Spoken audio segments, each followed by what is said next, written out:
มากเลย พวกเรากำลังใช้ลอกร็อกฟาส7จริงๆนะ มาสนุกกับพวกเราสิ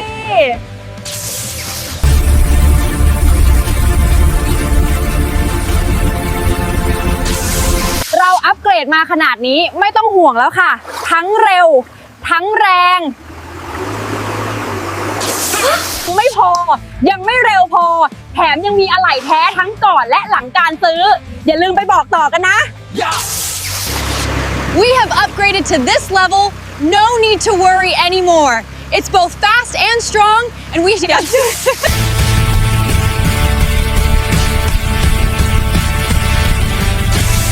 ความแรงเกินคาดจริงๆค่ะหลังจากอัปเกรดไปแล้วสุดยอดมากๆอะไหล่ก็มีจริงจัง